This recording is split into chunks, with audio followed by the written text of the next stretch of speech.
guys, this is Dan Seifert from mobileburn.com, and this here is the Pantech Breakout for Verizon Wireless. This is Pantech's first LTE device to come to market in the United States, and it is the first entry-level, I guess you could say, LTE device to come from Verizon, as it's coming in at a much lower price point for its release than other LTE devices that we've seen released this year. But don't let its low price fool you, because it does have some pretty impressive features and specifications. So let's take a quick look at this guy. For starters, what you can see here is we've got a 4-inch WVGA screen, so it's 480 by 800 pixels of resolution, and it's an LCD unit. It appears to be covered in plastic, to be honest with you. It doesn't feel as sturdy as the glass units that you might see on a more expensive phone, but it still is very responsive. As you can see here, it responds to my touch with ease. Above that, we've got a VGA front-facing camera, and then some light sensors, and your earpiece. There doesn't seem to be any notification light on this particular model, unfortunately. Below the screen, we've got some hardware buttons for the standard Android functions. So you've got menu, home, back, and search. And this kind of home back button here, it's a single button, but it rocks left and right to do the different actions there. It's got this kind of ridged, machined metal feel to it, so it feels pretty nice there. Along the front of the display is a rubber ridge that will probably collect some fair amount of pocket lint if you're taking the phone in and out of your pocket often enough, but it does give a little bit of a protection, especially if you put the phone face down on a surface. It will keep the screen itself off the surface area of wherever you're putting it down. Now below the buttons there, you've got your microphone port and this little textured area going on here. In the phone in your hand is fairly light. It's about 138 grams, so it's not the heaviest unit that we've seen before, but it's not quite as light as a Samsung smartphone that we've seen recently. If we take a look at the side of the phone, you can see that it's a little bit thicker than some phones nowadays, but not egregiously so. It's about 11.9 millimeters thick, so it's just under 12 millimeters. On this particular side, we've got a 3.5 millimeter headphone jack. Your volume up and down rocker is there. And then you've got a dedicated button for voice commands. So you can launch the voice command function to dial a contact or send a message or open an application directly from there. The bottom of the chin of the phone doesn't really have much going on. If we rotate over to the other side, we've got a dedicated camera key, which is nice to see. Unfortunately, it is a single stage button, so you can't half press to autofocus. You can just press the button and it will take the picture. It will also launch the camera application if you're not in it currently. Then we've got the power sleep unlock key located in the middle on the side there, which is a little bit of an odd placement for that. And underneath this flap here is your standard micro USB charging syncing port. Up top, really nothing going on here. As we notice, the power sleep key is on the side, so you're not going to find it on the top of the phone. And the headphone jack is on the other side, so nothing going on the top. If we take a look at the back of the phone is covered in this texturized rubber finish, so it provides a nice amount of grip, gives it a little bit more durability or a better feel in your hand than, say, a glossy plastic or a cheaper plastic would. You've got a speaker here, looks to be a noise-canceling microphone there, and then a 5-megapixel autofocus camera front and center. As you can see here, there is no LED flash with this particular model. The 5-megapixel camera is capable of recording 720p video as well. We just pop open the back cover here, we can get access to our battery. Battery is a 1500 milliamp hour unit, and it will give you about 5.8 hours of talk time or 12.5 days of standby according to Verizon's numbers. Up above that, you can see the included 8GB micro SD card, and that slot does support up to 32GB cards. However, as you can see, you can't get it out without pulling the battery out, so you will have to pull the battery out in order to change your micro SD card. And then next to that is the 4G LTE SIM. Otherwise, not too much going on other than that under the battery cover. Taking a look at the software features on the Pantech Breakout for Verizon, what you can see here is we've got Android 2.3.3 Gingerbread installed, so it doesn't have support for Google Talk video chat, unfortunately, but it is Gingerbread. And you can see it's customized with Pantech's custom interface.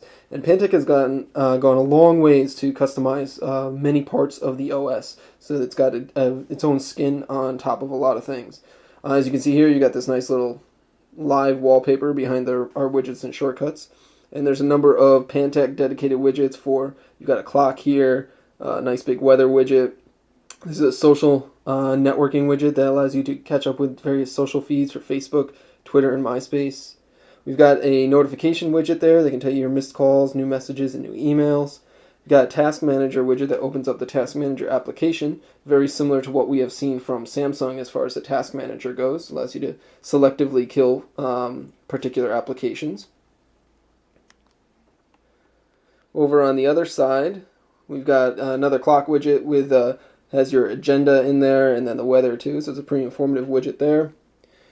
This is pretty cool. This is a favorite contacts widget. So if you tap that, you get this animated flowing contacts here, and you can swipe through and see your contacts flip before you, and you can obviously call them, message them, or email them directly from there. I'm not sure how practical that is in purpose, but it does look cool.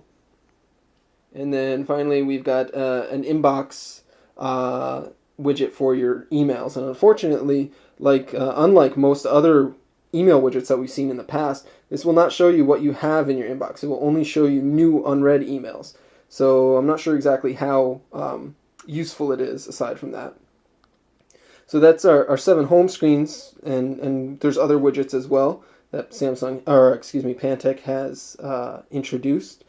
Some things are unique. If you tap and hold to add a widget and you choose Pantech's widgets, you get this little scrolling carousel underneath to choose your widget, which is a little different than what we've seen before. Let's see if we can. And then you can choose the style of widgets that you would like to place on the particular panel there. You can pinch to zoom out on the home screens, and then you can rearrange your home screens or delete them if you'd like. Another cool thing is if you hit the dots at the top, you get this kind of spinning carousel of your home screens, and you can tilt it and lift it and raise it and stuff. Looks pretty cool. Again, not really sure about the usability of it or the practicality of it, but it definitely looks very cool. If you take a look at the notification bar, you can see you've got some different things going on here. You've got shortcuts to your ring settings, your Bluetooth, your Wi-Fi, GPS, and data. And then if you hit this little arrow key, you can unlock a few more shortcuts that allow you to toggle your airplane mode, display mode, your mobile hotspot settings, Bluetooth settings, and sound settings. Pretty cool. Gives you a nice, quick, easy way to access your shortcuts for various commonly used settings. If we take a look at the app tray, what we have here is a side-scrolling app tray, similar to what we've seen in other Android customizations. The one thing that is very cool with this is there's a number of included applications, but you can't remove them, unlike phones from AT&T or Sprint. Verizon doesn't let you remove it, but if you hit the edit, menu and edit, it gives you the option to hide unwanted icons. So if you don't want the City ID icon to be seen, you can just hide it right there. Let's say you don't want the NFS Shift, Need for Speed Shift demos to be seen, or the Let's Golf 2 demo. You can just hide those, and then if you hit the back key, they won't show up in your launcher anymore, so they won't be in your way. Pretty cool management system there. There are a number of Pantech applications that are custom to this. This is a pretty cool unit converter that gives you scrolling side-to-side wheels here that you can use to change your different unit settings there, and you've got a choice of different units that you can change, which is pretty cool. There's a document viewer that's from Pantech. There's also some Pantech has customized the music application, so get a little bit different look going on here than your standard Android music player. Verizon has included, of course, a number of apps as usual. There's the mobile IM app from Verizon, Verizon's mobile hotspot, mobile My Verizon Mobile, so you can manage your account. NFL Mobile there as well. Slacker Radio is pre-installed, and of course the suite of VCast apps. So fair amount of apps, and then VZ Navigator as well. Fair number of apps out of the box pre-installed on the phone itself. There's a Pantech app here. It's a voice recorder, so you got a built-in voice recording app. The nice little user interface there. So you can see that Pantech has done quite a bit of customization to Android here. Quite a bit more than we would honestly expect them to do.